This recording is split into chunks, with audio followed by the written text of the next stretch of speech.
Miss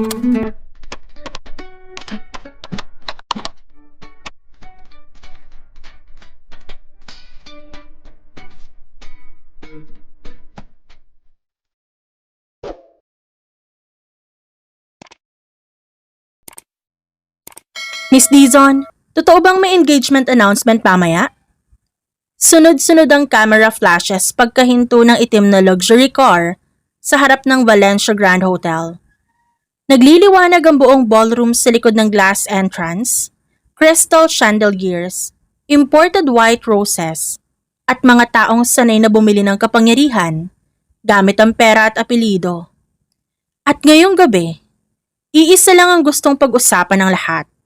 Si Savannah Dizon. Mabagal siyang bumaba ng sasakyan. Suot ang puting satin gown na parang ginawa para sa kanya. Every step of her heels echoed with quiet authority. Hindi siya ngumiti ng todo. Hindi niya kailangang gawin yon para tumahimik ang buong paligid. Savannah Dizon was born to intimidate people. Kailan po ang kasal niyo ni Mr. Valencia? May statement po ba kayo tungkol sa partnership ng mga Dizon at Valencia? Sunod-sunod ang tanong ng mga reporters.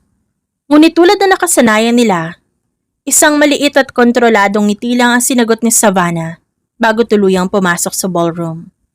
Tonight was supposed to be perfect. 3 araw ang nakalipas nang sabihin ni Cyrus na magsuot siya ng puti. At sapat na yun para maintindihan niya. Tonight was the night.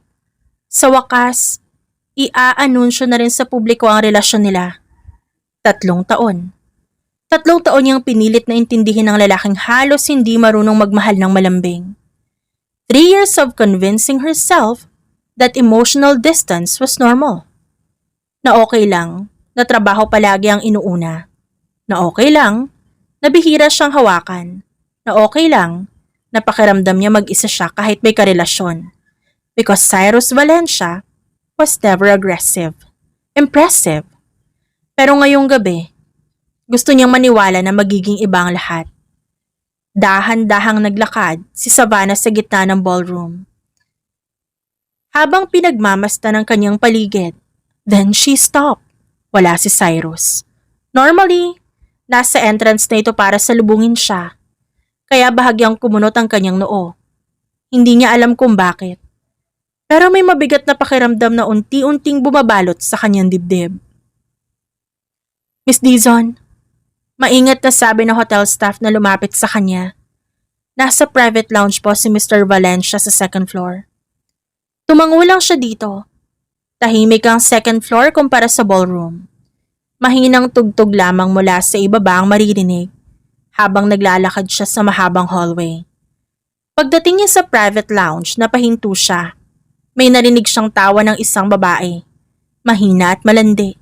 Kasunod doon ang pamilyar na boses ni Cyrus.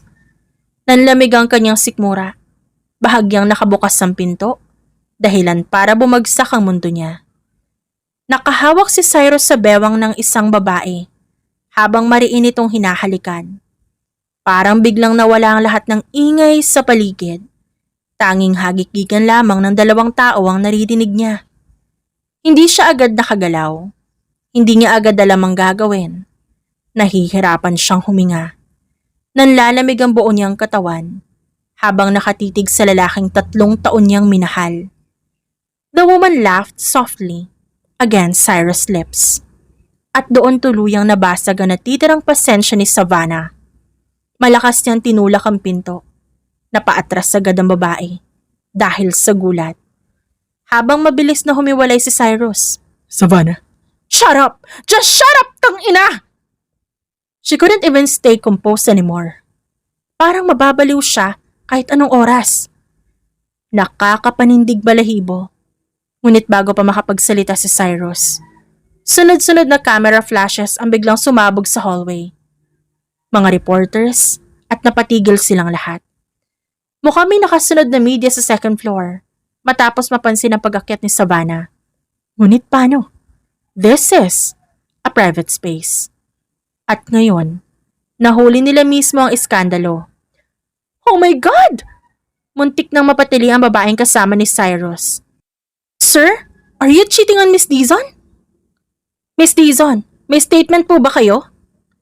Nagsimula na ang magulong sigawan. May ilang reporters na agad na nagla-live video habang nagkakagulo sa hallway. Within seconds, kumalat na online ang eksena. At si Savannah, na kilala bilang isang babaeng composed, nakatayong pinapahiya sa harap ng buong elite society. Dahan-dahan niyang inabot ang champagne glass mula sa isang waiter na nanginginig na sa gilid. Tumitig siya kay Cyrus bago binuhos lahat nito diretso sa mukha ng lalaki. At napasinghap ang mga tao sa hallway. Savannah, Pero hindi pa doon natapos ang lahat. Diretso niyang sinuntok si Cyrus sa mukha. Isang napakalakas na suntok. Napaatras ang lalaki. Habang napahawak sa labi niyang agad nagdugo. Napatili ang ibang babae sa paligid. Tuluyan ang sumabog ang kaguluhan. Pero may isang taong tumatawas sa nangyari. Nakasandal sa dulo ng hallway si Logan Ferrer. Habang pinapanood ang buong eksena. Halos hindi mawala ang ngiti niya sa labi. damn. Natatawa niyang sabi at agad sumipol. Mabilis siyang tinapunan ng isang masamang sulyap ni Savannah, kaya mas lalong lumawak ang ngiti ni Logan. Matagal na sila magkakilala, parehong lumaki sa mundo ng mga mayayaman. Parehong galing sa makapangyarihan at maimpluwensyang pamilya. Matagal na ring naiirita si Savannah sa kanya. Dahil si Logan ang parang taong hindi marunong maging seryoso kahit kailan. Habang nagkakagulo ang mga reporters sa likod nila, mabilis naglakad palayo si Savannah. Napasabunot siya ng buhok. Wala na siyang pakialam sa magiging itsura niya. Ang nais nilang sa oras na yon makaalis sa impyernong yon. Pagdating ni Savannah sa parking area, narinig niya ulit ang pamilyar na boses. Hoy, dahan-dahan naman sa paglalakad. Mukhang gusto mo nang madapa dyan eh. At gusto nang mag-resign ng bodyguards mo. Mariin na napapikit si Savannah. Logan, please, stop following me. Kaswal na nakasuksok ang kamay ni Logan sa bulsa ng trouser niya habang nakangisi. You look like you might commit to murder tonight. Aniya bago ito lumapit ng konti.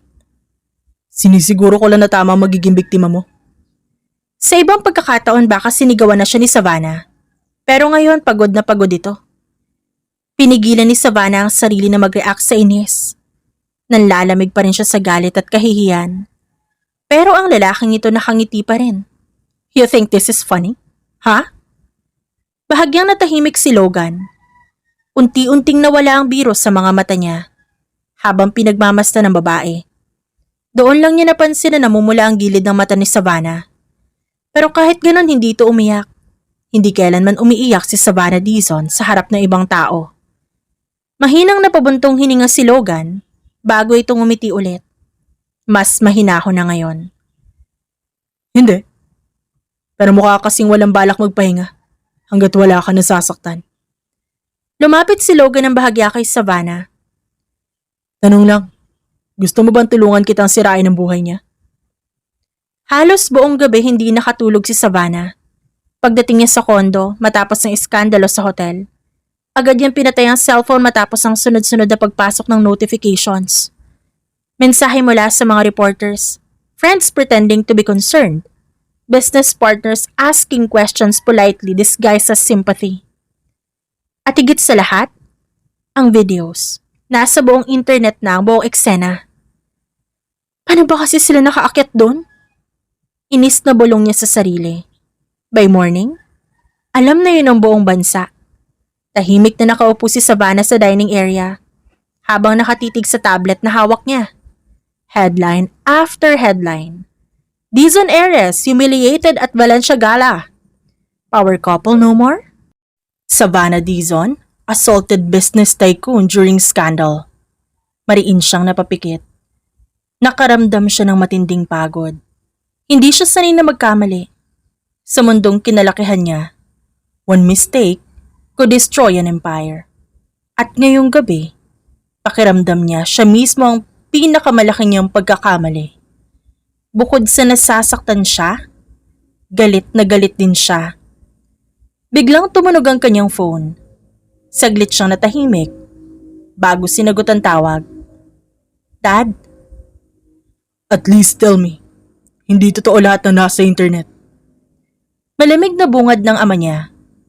Wala man lang kahit kumusta, tungkol sa nararamdaman niya ngayon o kung ayos na ba ang kalagayan niya ngayon. Savannah clenched her jaw. Unfortunately, totoo. Ilang segundong natahimik ang kabilang linya. Do you have any idea how humiliating this is for a family? Napapikit si Savannah ng madiin. Dad, No, Savannah. Hindi ka dapat nagpakatanga sa lalaking yun. at yun ang masakit. Hindi ang pambababae ni Cyrus, kundi ang katotohanang parang kasalanan pa niyang nagtiwala siya. Pinagkatiwala ko sa kanya ang negotiation files. Dahil sabi mo magiging parte siya ng kumpanya balang araw. Malamig ditong sagot. Dahil inakala ko marunong kang kumilatis ng tao. That hits harder than she expected. Saglit na natahimik si Savannah. Ngunit bago pa siya makasagot sa sermon ng ama, may isang boses ang pumagitna sa kanila sa kabilang linya. Sir, may problema po tayo sa Valencia contracts. Biglang kumunot ang noo ni Savannah. What contracts? Agad niyang tanong sa ama. Pumunta ka sa opisina ngayon na. Pagdating ni Savannah sa Dizon Corporation building, ramdam niya ang tensyon. Tahimik ang mga empleyado. May ilang mabilis na umiwas ng tingin habang naglalakad siya sa hallway. Others look at her with pity. And Savannah hated pity more than anything.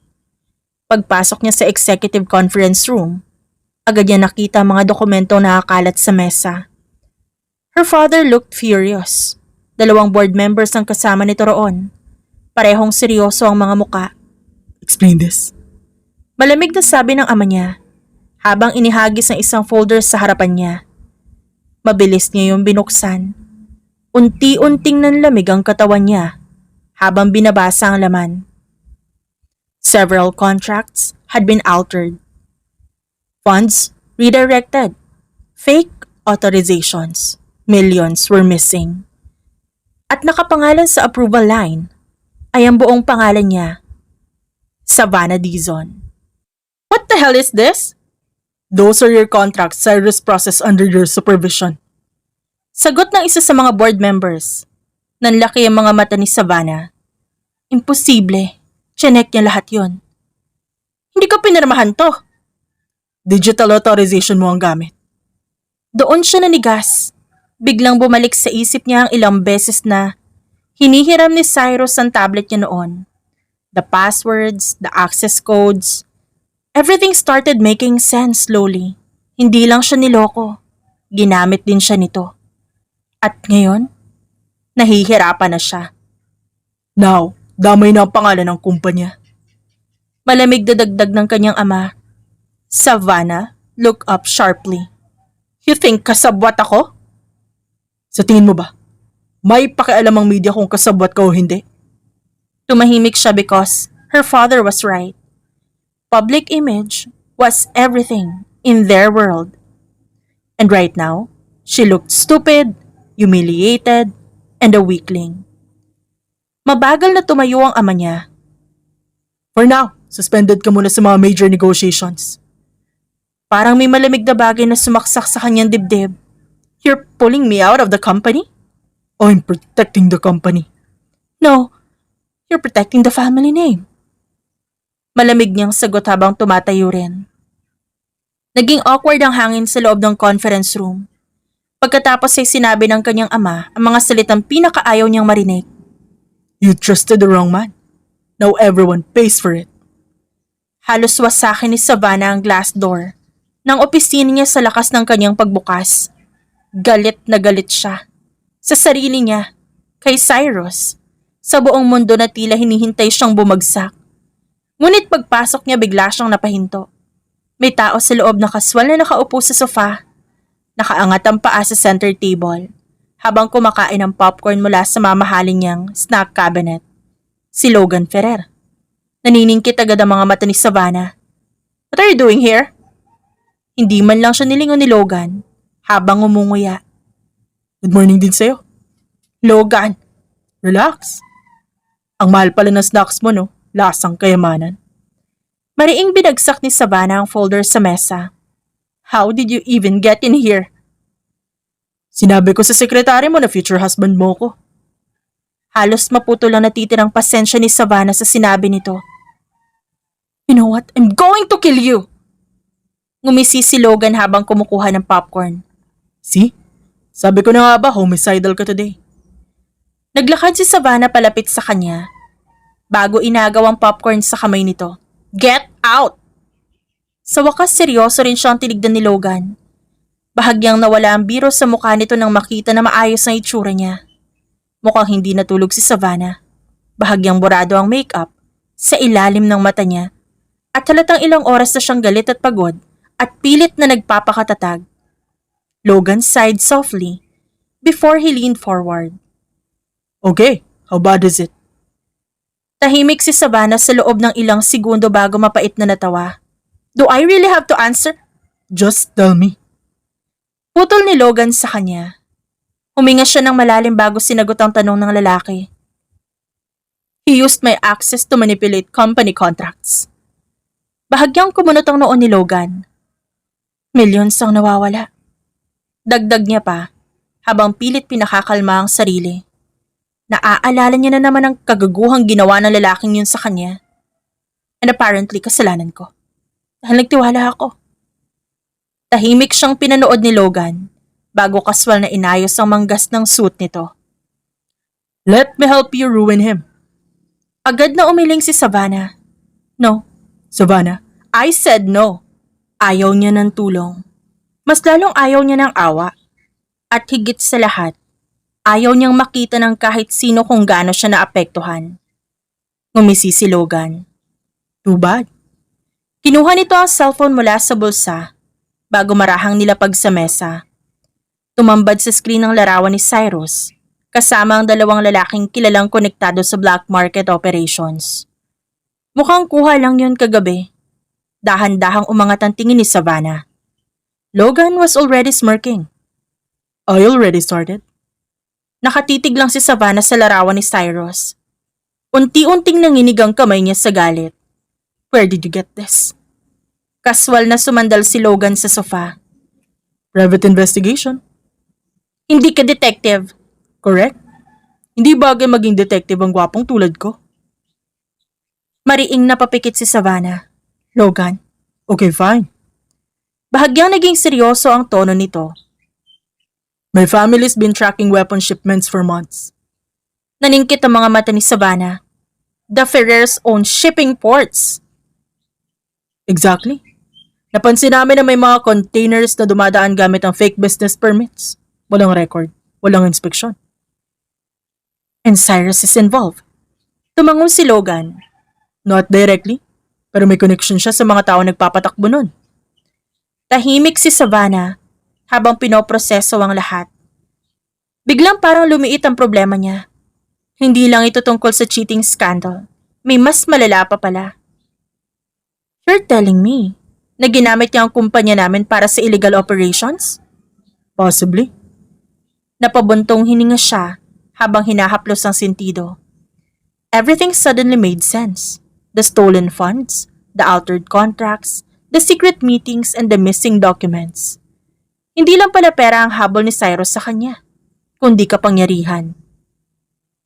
Logan quietly watched her before speaking again.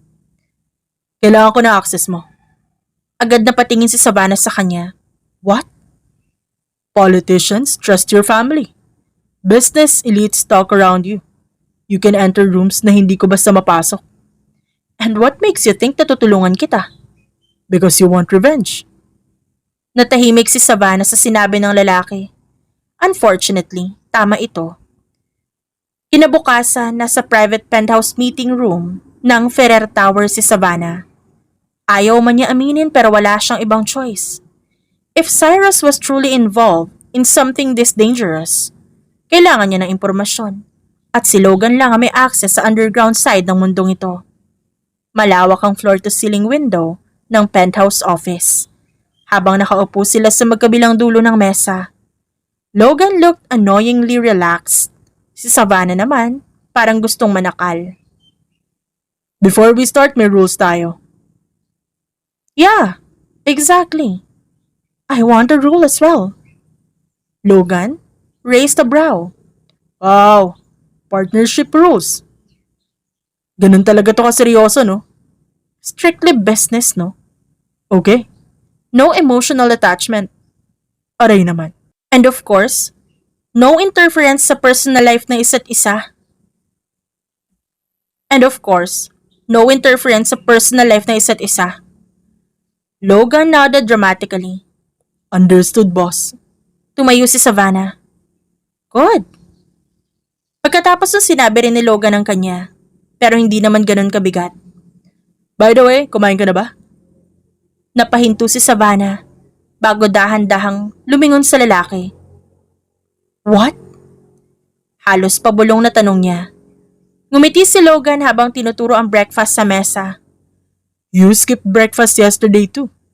Logan. Ano? Concerned citizen lang. Mariing napapikit si Savannah. 5 minutes pa lang sila officially magka-partner. Binabali na agad nito ang rules. The next few weeks became chaos. Again. Malakas na napabuntong hininga si Savannah habang hawak ang training knife. Nasa private combat gym sila ng Ferrer Estate. Pinipilit siyang turuan ni Logan ang close combat techniques dahil ayon sa kanya. Kapag may bumaril sa'yo sa gala, hindi sapat na maganda ka lang. Hindi naman alam ni Savannah kung ba't siya pumayag sa sinabi nito. Muli siyang umatake. Ngunit mabilis na na-disarm ni Logan bago siya nito nahila palapit gamit ang pulsuhan. Halos magkadikit sila ngayon. Kaya naningkit ang mga mata ni Savannah. You're distracted. Sabi ni Logan. At kasalanan mo yon? Bago pa makagawa ng isang pagngisi si Logan, mabilis siyang siniko ni Savannah sa sikmura. Hoy! Hindi napigilan ni Savannah ang pagngisi. Ikaw ang distracted sa ating dalawa. Natatawang umatras si Logan habang hinihimas ang tiyan niya. You know, you're kind of violent for someone this pretty. Can you stop smiling for 1 second? No? Mas gwapo ako pag nakangiti. Muntik na siyang batuhin ni Savannah ng training knife sa banat niya. Kaya mas lalong humalakak si Logan. Left! Mabilis na pinihit ni Savannah ang manibela habang malakas ang tunog ng sasakyang humahabol sa kanila. What do you mean left? Sigaw niya. Literal na kaliwa, Savannah. Ang dami nilang nagpapaputok, no? Exactly, kaya bilisan mo. Mabilis na lumiko ang sports car sa madilim na kalsada habang 2 SUV ang humahabol sa kanila. Kanina lang ay nasa isang warehouse sila para kumuha ng impormasyon tungkol sa isang illegal auction ni Cyrus. Ngayon, hinahabol na sila ng mga armed men. Savannah Christ under her breath habang mabilis na umiiwas sa mga sasakyan. Habang si Logan, relax sa tabi niya na parang nagro-road trip lang silang dalawa. Masaya ka pa talaga sa sitwasyon ngayon, ha? Galit na sigaw ni Savannah. Konti. Logan naman! Biglang may motor na sumulpot sa kanila, sa bandang kanan. Without hesitation, nilabas ni Logan ang baril niya at pinutukan ang gulong nito. Tumilapo ng rider sa gilid ng daan. Tahimik ulit ang sasakyan pagkatapos nun. Logan slowly looked at her. You know what scares me? Sabi ni Logan habang pinapanood ang mga sasakyang humahabol sa kanila. What?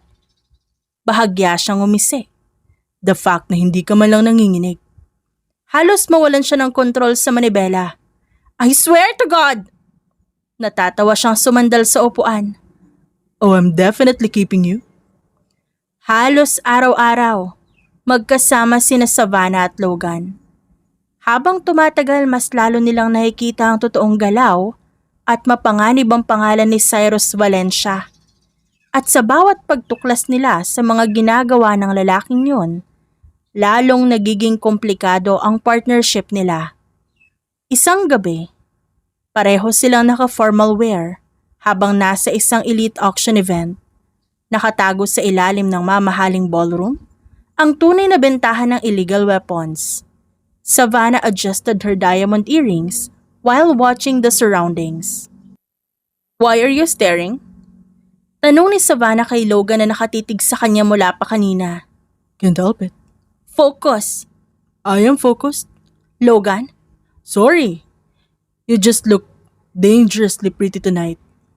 Napapikit siya ng mariin. Bakit ba hindi nauubos ang enerhiya ng lalaking ito? Biglang may lalaking lumapit kay Savannah. Isang senador na kilalang malapit kay Cyrus.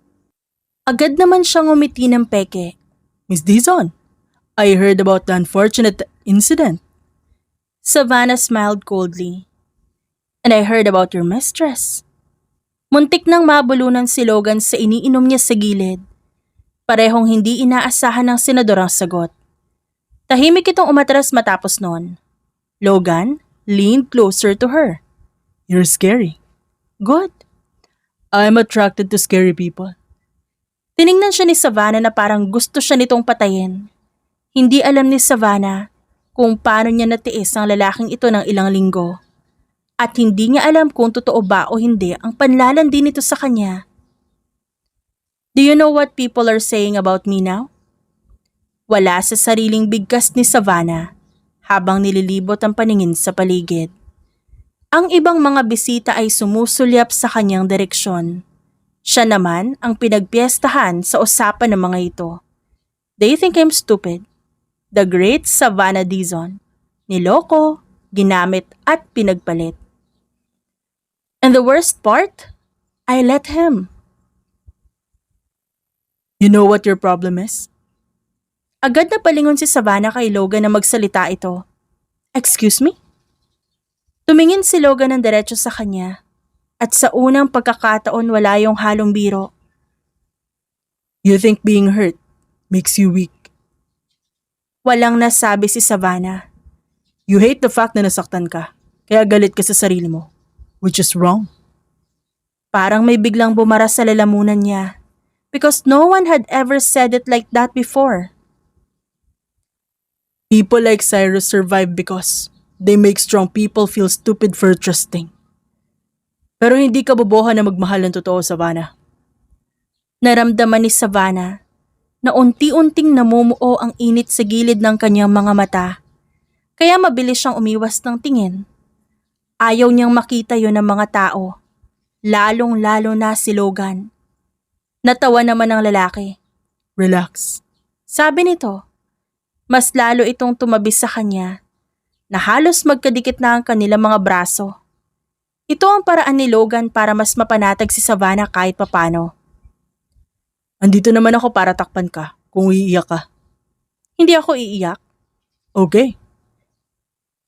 Pero kung gusto mong suntukin ulit ang gagong yun, you have my full support. Whatever. Let's just finish this para makatulog na ako. Kinabukasan, tahimik ang underground archive room ng Ferrera Tower. Habang mabilis na nagtitipa si Savannah sa laptop, sa malaking screen sa harap nila, sunod-sunod na lumalabas sa mga file na nakuha nila mula sa isang encrypted drive. Ito'y mga shipping records, government permits at confidential transactions. Napahinto si Savannah at unti-unting nanlamig ang katawan niya habang binabasa ang dokumento. Logan. Nasa couch si Logan. Umiikot ang whiskey glass sa kamay habang nakatingin sa kanya. What? Dahan-dahan niyang inikot ang laptop paharap sa lalaki. Kaya tahimik na binasa ni Logan ang laman. Then, the playful look disappeared from his face. Shit. Someone was selling classified information. Mga impormasyon na hindi basta-basta mula sa gobyerno. At base sa records, si Cyrus ang middleman. Mariing na pamura si Logan at tumayo. Hindi lang ito illegal weapons. Hindi umimik si Savannah kasi may iba pang detalye sa file. A familiar name. Leonardo Dizon. Her father. Nanigas ang kanyang panga. Oh no. Mabilis niyang iniscroll ang documents pero habang tumatagal, mas lalo siyang nilalamon ng kaba. Multiple meetings, private authorizations, and financial transfers linked to political operations. Hindi malinaw kung gaano kalalim ang involvement ng kanyang ama pero sapat na yun para manlamig siya. Hindi niya mapigilang mapasandal sa kanyang upuan at mapatulala sa harapan ng screen. Logan watched her carefully. Savannah. My father hates scandals, He'd never risk this. Logan slowly approached her. Posible na ginagamit lang ang pangalan niya. Napailing si Savannah. O posibleng kasama talaga siya. Yun ang pinakaunang pagkakataong naramdaman ni Savannah ang totoong takot mula nang magsimula ang lahat. Because if her father was involved, she had nowhere safe left. Someone leaked our movement. Mabilis na nagangat ng tingin si Savannah mula sa dining table. Nasa penthouse sila ni Logan ng gabing yun habang nire-review ang susunod nilang target. Logan was looking at his phone now, jaw very tight. What happened? May umatake sa isa sa informant ko. They knew exactly where he was. Natahimik silang dalawa nang may marinig silang mahinang click mula sa labas. Agad nagtama ang paningin nila sa isa't isa. Hanggang sa sumabog ang glass wall ng penthouse habang sunod-sunod na putok ng baril ang umalingaw-ngaw sa buong unit. Down! Mabilis siyang hinilan ni Logan pababa habang nagkalat ang bubog sa sahig. Napasinghap naman si Savannah nang maramdaman ng matinding impact sa likod niya. May mga lalaki nagsasalita sa hallway at papalapit ang mga yabag nila. Logan immediately grabbed his gun.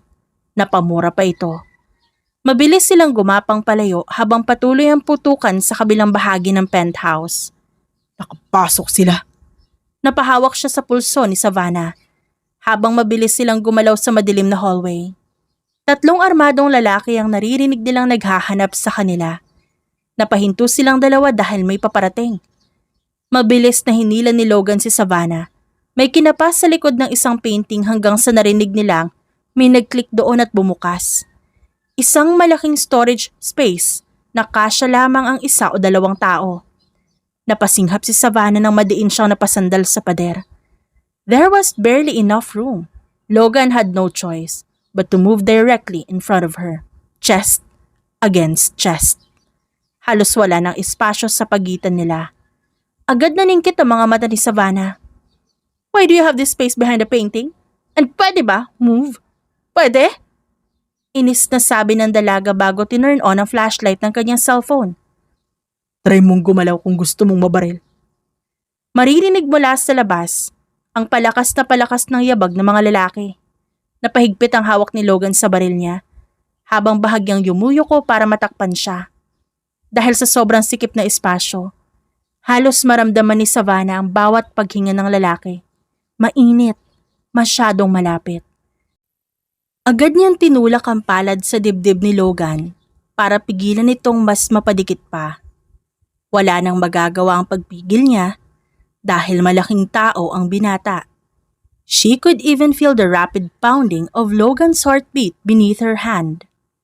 Tahimik silang dalawa habang dumadaan ang mga armadong lalaki sa hallway. Hanggang sa hindi nila mapigilan na mapatingin sa isa't isa. Napansin ni Savannah ang maliit na peklat malapit sa gilid ng mga mata ni Logan. Manipis lang yun at halos hindi halata, kaya ngayon lang niya nakita. She wondered how he got those scars. Hindi lang ito lalaking mahilig mang-asar, may history din ang buhay nito. Wala sa sariling napakapit si Savannah sa balikat ng binata nang may marinig silang sumigaw sa labas. Wala sila dito. Lumipas ang ilang segundo bago tuluyang natahimik ang paligid. Lumipas na ang panganib, but neither of them moved an inch nor planned to get out of the tight space. Napatitig sila sa isa't isa. They were too close.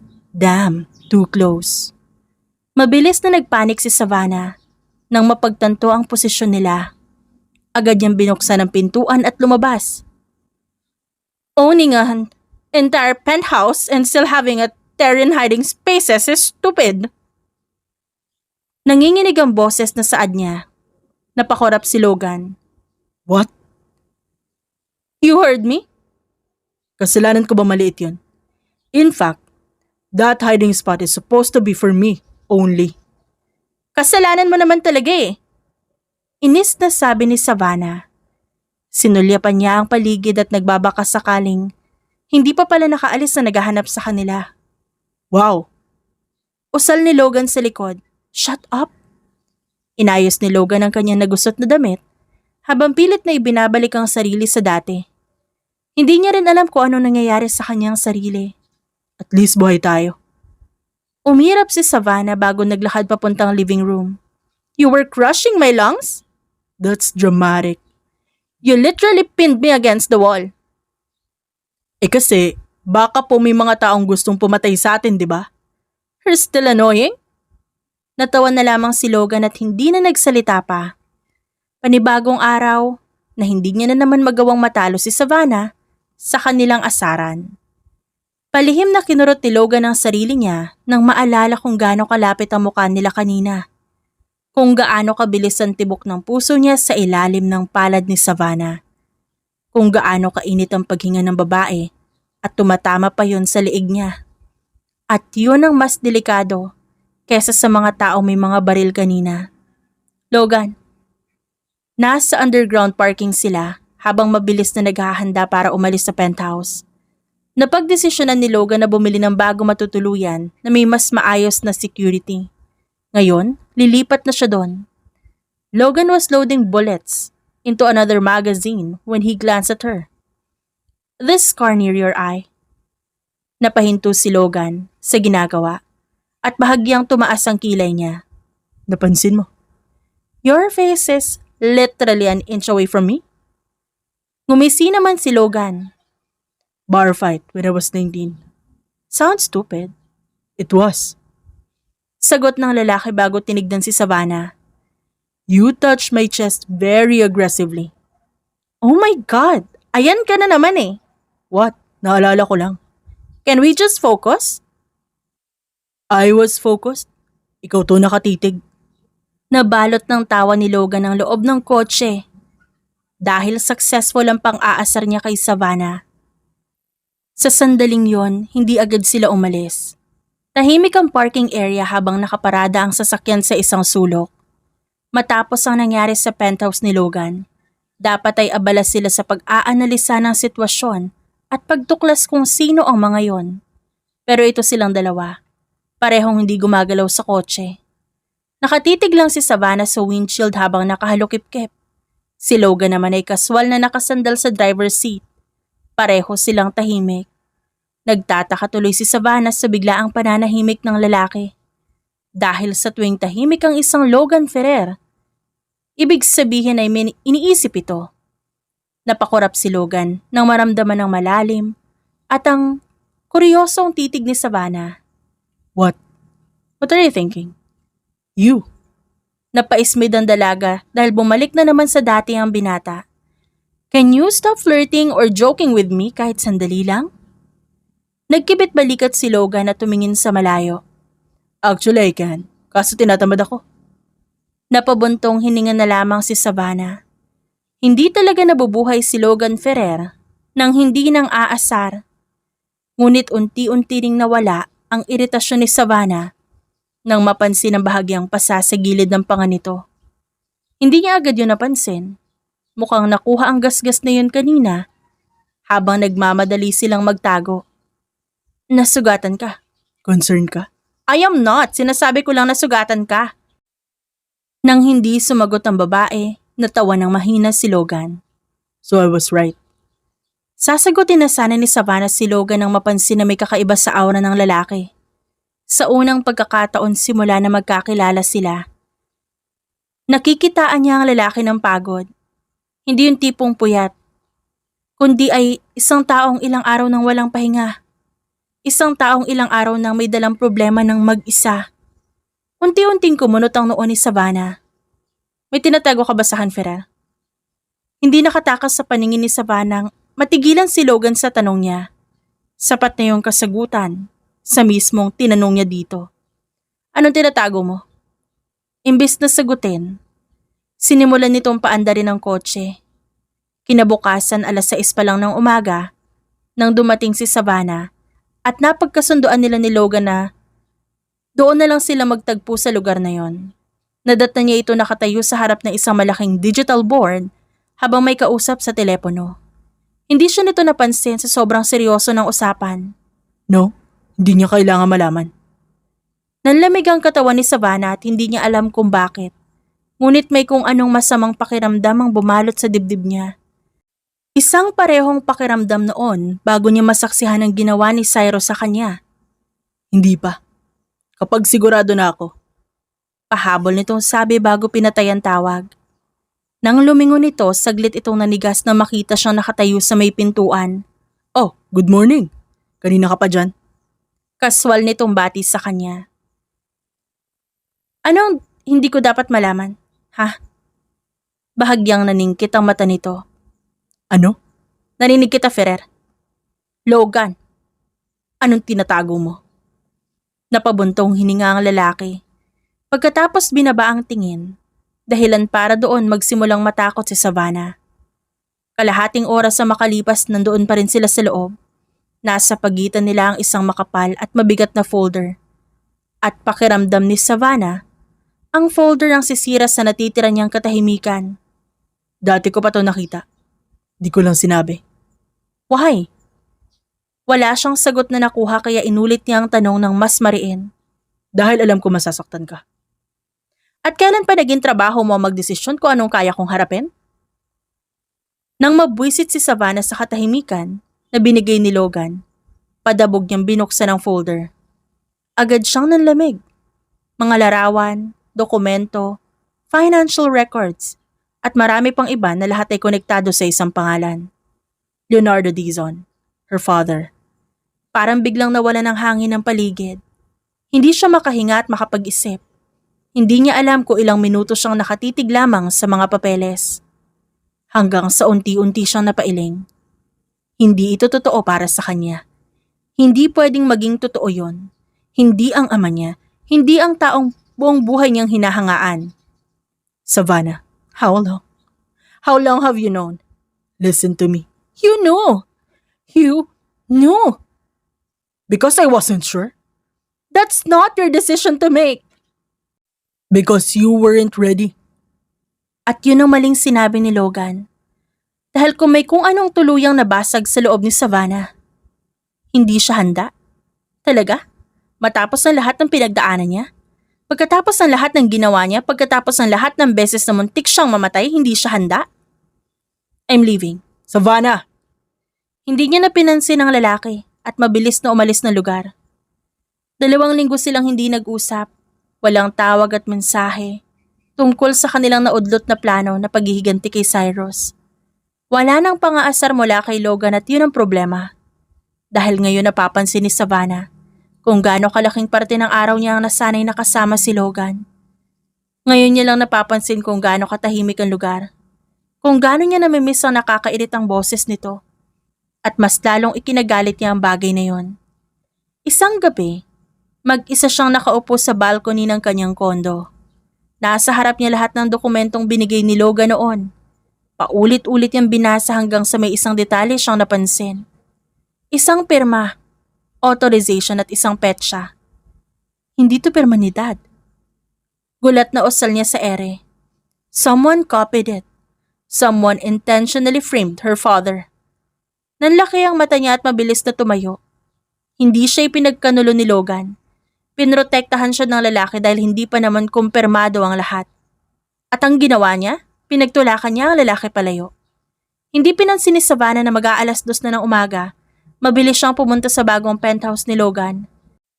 Hindi na siya nag-abalang tawagan si Logan na pupunta siya. Tumakbo agad siya sa private floor. Ngunit pagbukasin ng pintuan, natigilan siya sa kanyang nadatnan. Nakaupo si Logan sa sahig ng living room at nakasandal sa sofa. May sugat sa braso at panga. Halatang hindi rin ito nakatulog ng ilang araw. Nanlalaki ang mga mata ni Savannah nang dinaluhan ng lalaki. What happened? Gulat na gulat din ang reaksyon ni Logan pagkatapos ay ngumiti.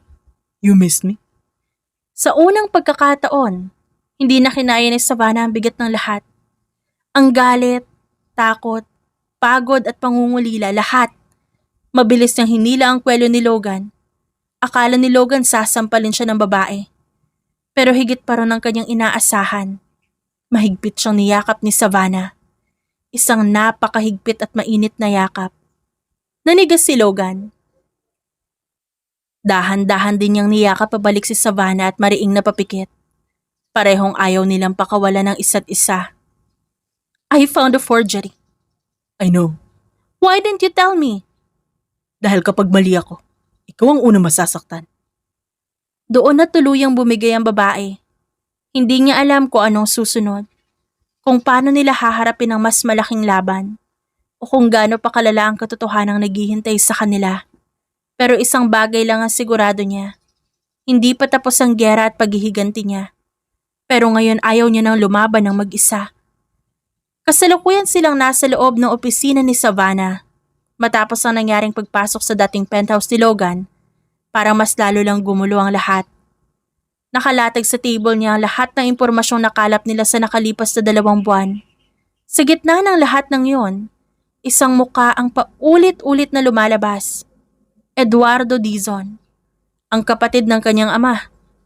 Tahimik na nakasandal si Logan sa gilid ng mesa habang nakatingin sa screen ng tablet sa mesa. Habang si Savannah ay nakatitig lang sa printed na pictures ng kanyang tiyuhin. Hindi niya alam kung alin ang mas masakit.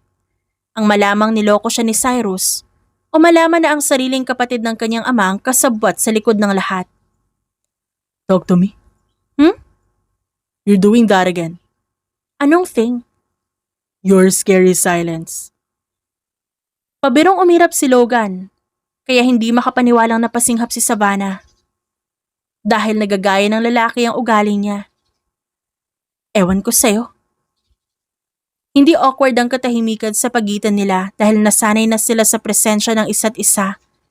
Habang tumatagal mas lalong nagiging mahirap kay Savannah na ituring si Logan na isang partner lang sa mga plano. Hindi niya gustong aminin yon pero yon ang totoo. Minahanap na po kami. Mabilis na pumasok sa silid ang isa sa mga tauhan ni Logan. Kaya agad silang napalingon. May hawak itong tablet at halatang nagmamadali. Sabihin mo. In-intercept namin ang isang encrypted communication ng grupo ni Cyrus Valencia. Project Ascendancy? What the hell is that? Wala kaming buong access, pero base sa files, ito ang final operation nila. Final operation? At base sa schedule, Pinakita nito ang susunod na impormasyon. 3 araw. 3 araw lang bago gumalaw ang pinakamalaking operasyon ng organisasyon. Kinagabihan tahimik ang buong penthouse ni Logan. Sa unang pagkakataon buong araw wala silang iniimbestigahan at pinaplano. Nakatayo lang si Savannah sa harap ng city skyline. Tahimik at magkahalong pagod at pananakit ng katawan. Hindi man lang niya namalayan na lumapit na pala si Logan sa likod niya. At may dala itong 2 tasa ng tsaa. Inabot nito ang isa sa kanya. Thanks. Tumangulang ang lalaki at tumabi sa gilid niya habang nagmamasid sa kabuuan ng bayan. Do you ever get tired? Si Savannah ang unang bumasag ng katahimikan kaya napalingon si Logan dito. Walang palakpakan, walang kamera, walang reporters. Of course. Walang ibang tao. Isang maliit na ngiti ang sumilay sa labi ni Savannah. At mas maganda yon dahil mas napansin niyo ni Logan kaya nagtataka siyang tinignan ng lalaki. Si Savannah sa harap niya. What? Pagkatapos Nothing. sinawakan ang mukha ni Logan, namayani muli ang ilang segundong katahimikan bago muling nagsalita ang dalaga. Halik na matagal nang hinihintay Isa ito sa mga napapansin niya nito nakaraang At araw. At puno ng sagot na hindi nagiging madaldal na siya kapag si Logan ang kaharap. Paglayo nila, isang ugaling hindi niya ibigay pa rin ang kanilang noo kahit isang beses. Nakangiti silang pareho. Were you serious before? Yes. Tumaas ang kilay ni Logan sa tanong niya. Ito About ang what? pagkakataon. You said you were siya natakot sa sariling protecting me? Hindi agad sumagot ang lalaki habang nakatitig sa kanya. Napalunok si Savannah sa paraan na binibigay niya kay Logan. Hindi siya mapakali. Yeah? Malalim na sagot ng lalaki. Simple lang ang sagot nito pero diretso at walang halong biro. At yun ang nakapagpatibok sa puso ni Savannah. Bakit? Kinabahan naman si Savannah nang mapansin ang reaksyon sa mukha ni Logan. Parang may pinipili o parang may gusto itong sabihin. Hanggang sa napansin ni Savannah kung gaano kalapit ang binata, kung gaano kalambot ang ekspresyon nito, kung gaano ito kaiba sa lalaking una niyang nakilala na palaging nakangisi. Mas lalong nagwala ang kanyang puso. Malakas ang tibok nito. Isang tahimik na singhap ang kumawala sa bibig ni Savannah. Napamura ang lalaki. Nahihirapan si Logan sa kanyang isipan.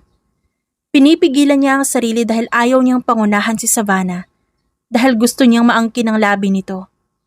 Masyado niya itong nirerespeto at hindi pa tuluyang naghilom ang sugat nito sa puso.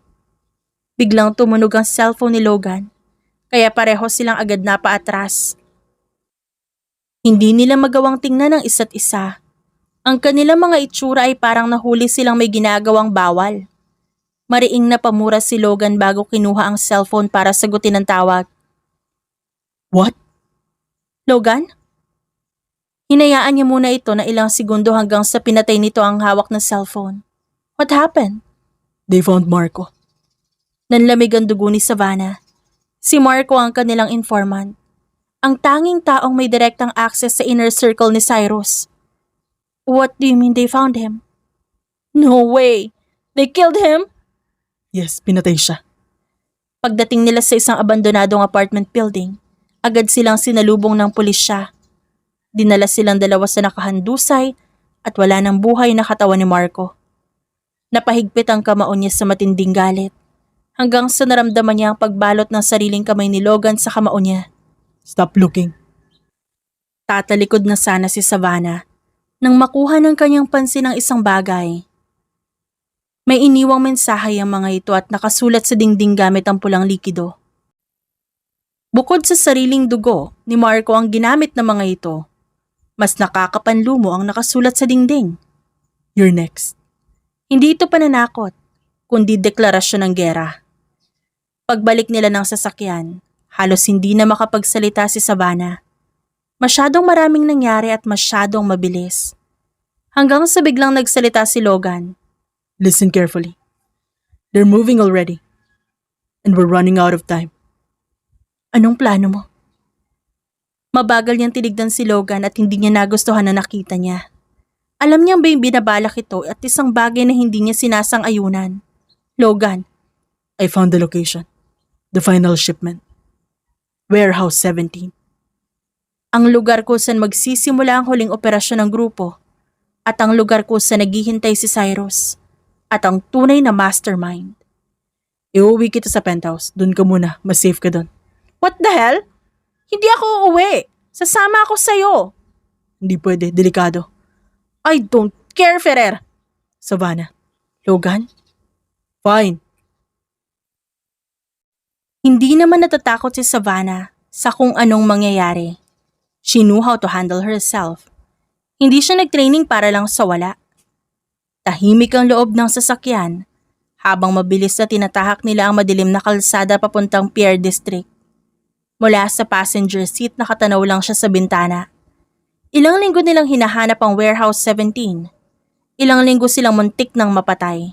Ilang linggo silang nagsakripisyo para makarating sa gabing ito. At ngayon, nandito na sila. Still thinking?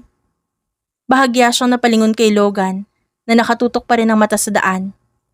Napabuntong hininga siya. I'm just worried. About me?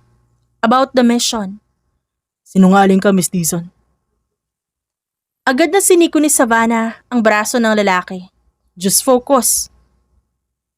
Alam mo bang ganito mag-away ang mga married couple? Mabilis na pasinghap si Savannah at pinandilata ng lalaki para matahimik doon. Kung saan nakakarating ang isip mo. Tumawa lang naman ito. Ngunit mabilis ding nawala ang ngiti na makita nila ang malawak na compound sa unahan. Maliwanag ang paligid. May mga armadong gwardya. May mga truck at container din na naghihintay sa pier. It's time. Tahimik silang pumasok sa loob ng warehouse. Kasama nilang ilang trusted agents na matagal nang naghihintay ng signal mula kay Logan. Kasama ang mga ito sa plano nila. Hindi pwedeng sila lang dalawa ang susugod sa loob. Hindi sila baliw para gawin yun. Mabagal ang mga agents na gumalaw sa gitna ng mga anino. Tahimik at kontrolado. Movement. Usal ni Logan kaya agad napahinto si Savannah. May paparating na 3 armadong lalaki. Kaya mabilis silang nagtago sa likod ng container. Naramdaman niya ang kamay ni Logan sa likod niya. He's guiding and protective. Natural ito sa kanila na para bang ilang taon na nila itong ginagawa. Dahan-dahang dumaan ang mga gwardya, kaya halos hindi sila huminga hanggang makalampas sa mga ito. Mabilis na gumalaw muli ang kanilang grupo. Palapit ng palapit sa gitna ng warehouse hanggang sa doon nila nakita ang bulto ni Cyrus Valencia na nakatayo sa gitna ng operasyon. Kampanteng-kampante na parang hari ang sarili na nakatayo sa sariling kaharian. Unti-unting kumulo ang dugo ni Savannah. Kumuyom naman ang kanyang kamao. Mamaya mo na suntukin. Tapusin muna natin to. Tumango si Savannah. Now, yun lang ang hudyat para sumabog ang buong warehouse. Federal agents, drop your weapons now. Sunod-sunod na putok ng baril ang umalingaw-ngaw sa paligid. Nagkagulo ang lahat. May mga taong tumatakbo, sumisigaw at bumabagsak. Left! Sigaw ni Logan. Agad siyang gumulong sa sahig habang nagpapaputok ang mga armadong lalaki. Parang gumuho ang buong warehouse sa sobrang ingay. No, you don't? Sigaw ni Savannah na makitang tumatakbo palayo si Cyrus. Talagang tumatakas ka pa ha? Agad siyang humabol. Savannah! Narinig niyang sigaw ni Logan sa likod. Hindi niya ito pinansin at mabilis na lumusot sa pagitan ng mga container. Hanggang sa marating niya ang isang mas tahimik na bahagi ng warehouse. Doon niya nakita si Cyrus. Huminto ang lalaki bago dahan-dahang lumingon sa kanya at ngumiti. Isang nakakailitang ngiti. Katulad nung unang beses niya itong minahal at nung unang beses siyang niloko nito. Hello, Savannah. Nandidilim ang paningin ni Savannah sa galit. You're done, Cyrus. Humalakhak naman ang lalaki. Amay. Dahan-dahan ito lumapit. Do you know what's funny? You still think I'm the villain? What? I was never the mastermind. Isang tao lang ang pumasok sa isip ni Savannah. Ngunit isang maliit na parte ang umaasang mali ang akala niya. Hindi mo ba alam? Who? Ask him. Agad na lumingon si Savannah. Kahit na may impormasyon silang nakuha matagal na, hindi pa rin siya makapaniwala. Nakatayo roon si Eduardo Dizon, ang kanyang tiyuhin. Good evening, Iha. Nakangiti ito na parang walang sinirang buhay. Parang walang pinatay na tao. Parang walang nilokong mga tao. You're smart. But not smart enough to find it out so soon. Nanginginig ang buong katawan ni Savannah at mahigpit ang kapit sa hawak na baril. Why? Yun lang ang lumabas sa bibig niya. Ayon sa kasabihan, blood is thicker than water. Pero paano kung ang pagtataksil ng sarili mong dugo ang makakasama sa'yo? I want power. Your father never understood that. Huwag mo siyang isama dito. Your father was always weak. Nasa kanya na sana ang lahat. Pero hindi niya ginagamit sa tama. Tama ang ginagawa ni Dad. Walang pag-aalinlangan na sumugod si Savannah sa kanyang tiyuhin. Nagpalitan sila ng suntok at naitulak niya ito pero naitulak din siya nito. Bago pa siya makabawi, isang putok ang kanyang narinig. At parang bumagal ang mundo. Nakita niya kung paano biglang tumigas ang katawan ni Logan. Hindi niya alam kung kailan ito dumating. Hindi niya alam kung paano ito nakarating sa kinaroroonan nila. Isa lang ang alam niya. Tumama ang bala kay Logan. Si Logan ang nakatanggap ng putok na yon. Logan! Sumabog ang dibdib niya na makitang bumagsak ang lalaki sa impact. Mas lalong nawala ng kontrol si Savannah sa sarili. Hindi niya maalala kung paano niya nagawa. Hindi niya maalala kung paano siya nakalapit. Hindi niya maalala kung paano niya naitumba si Eduardo. Ang nasa isip niya, kailangan niya makalapit kay Logan sa lalong madaling panahon. Na makalapit, duguan si Logan sa sahig at di gumagalaw. Wala siyang nakuhang sagot ng tawagin niya ito. Hindi niya alam kung kailan siya huling umiyak. Yung iyak na inilabas niya ang luha mula sa kanyang mga mata. Logan, please, look at me! Look at me, please! Hanggang sa dumilat ang lalaki at malaki ang ngiti sa muka habang nakatitig sa luhaan niyang mga mata. Of course, he was smiling. You okay? Kaswal na tanong ng lalaki at pinipigilan ng tawa nitong pilit na kumakawala sa bibig. Halos mabaliw si Savannah. Are you insane? That's not a no. Logan, buwisit ka!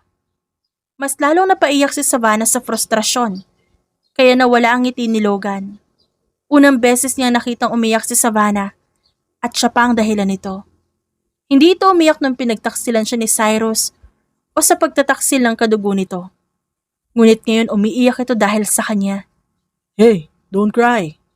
Your prank is not funny, Ferrer. I fucking hate you. I'm sorry, I just thought... Shut up! Agad siyang natahimik.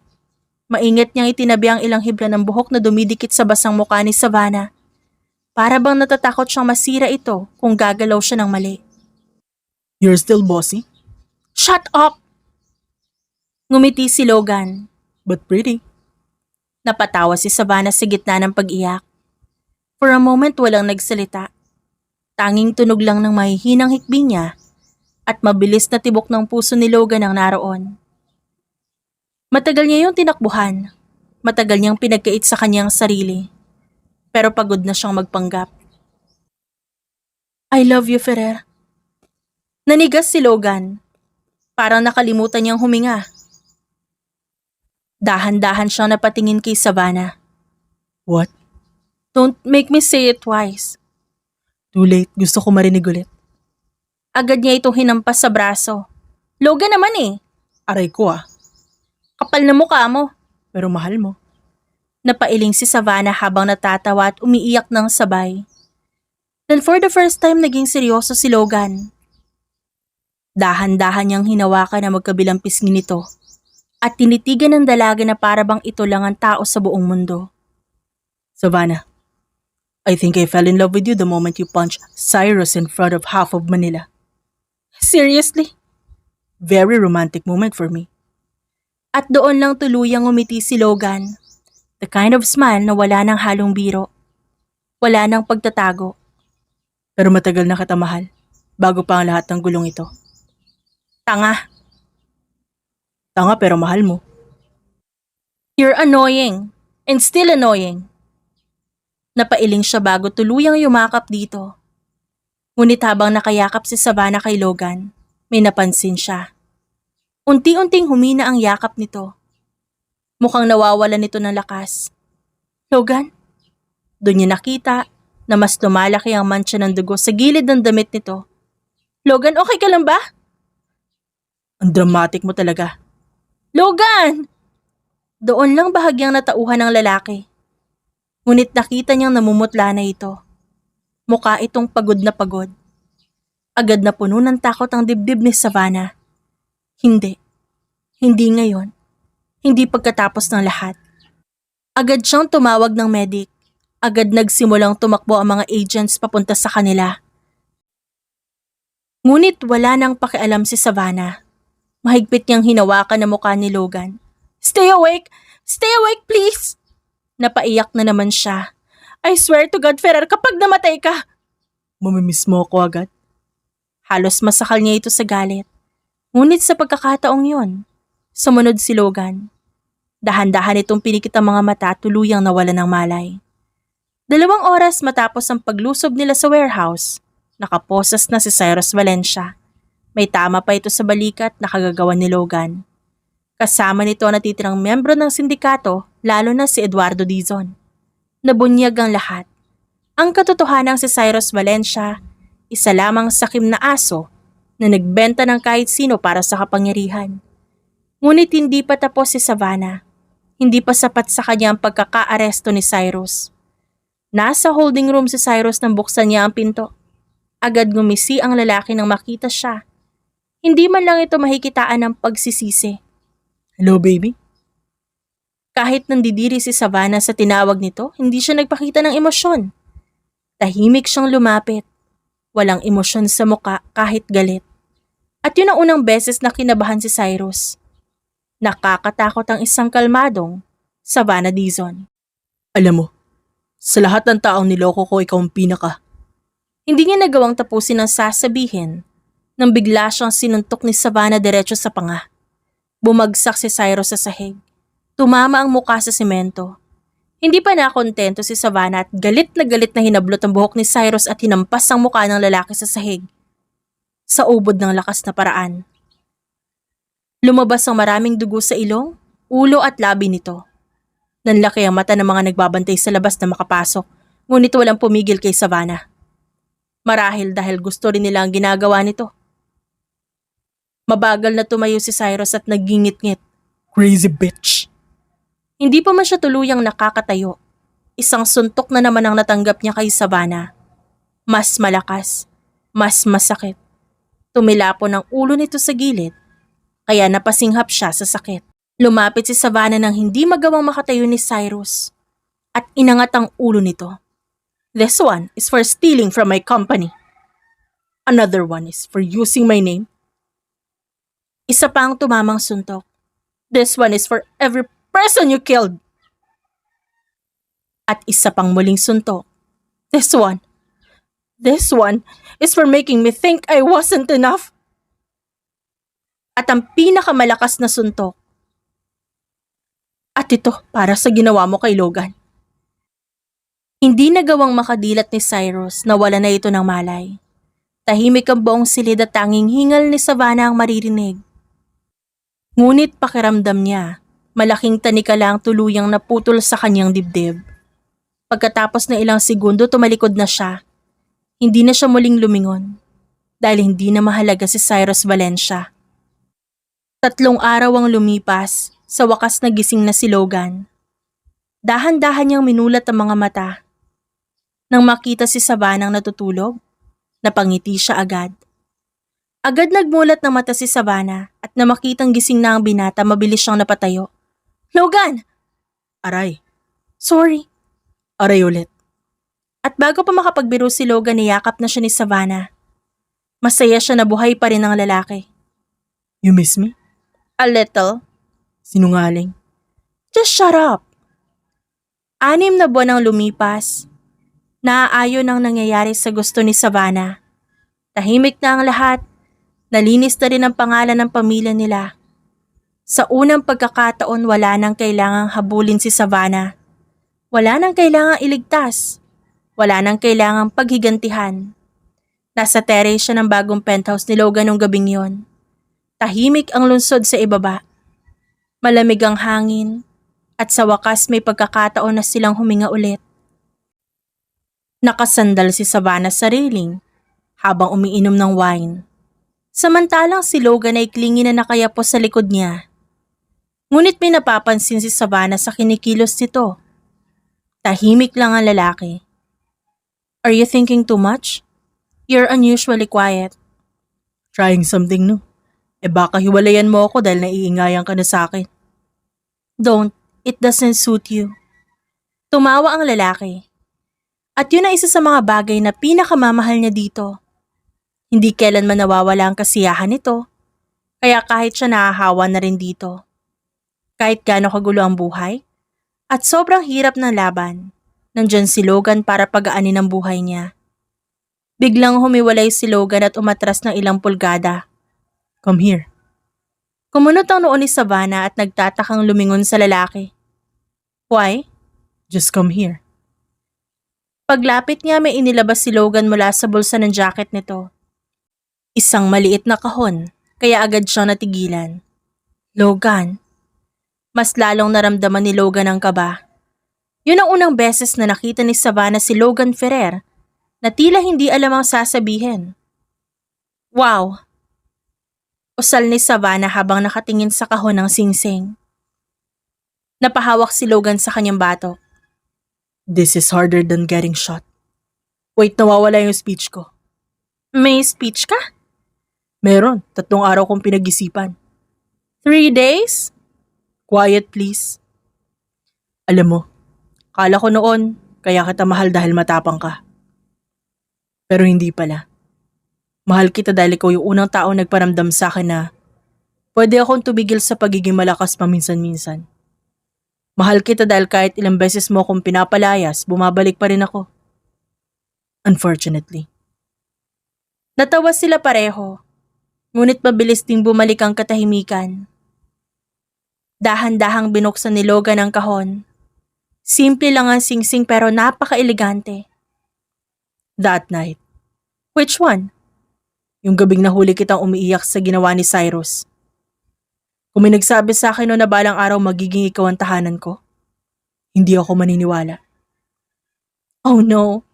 Logan, you're crying. Logan, I made you cry? Logan Ferrer! Okay, sorry.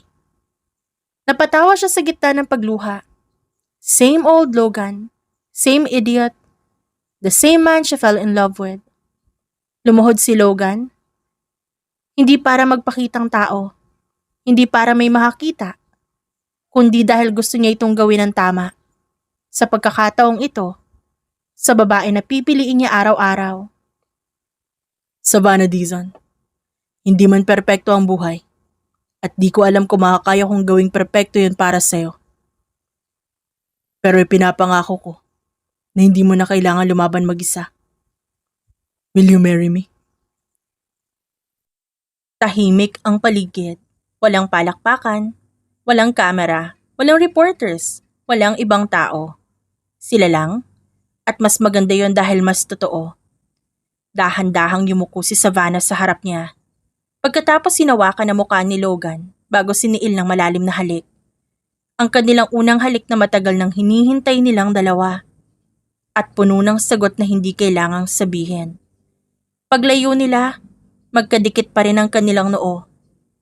Nakangiti silang pareho. Yes, sagot ni Savannah. Ito ang pagkakataon na hindi siya natakot sa sariling engagement. Dahil alam niya nga lalaking nasa harapan niya, hindi siya kailanman iiwan.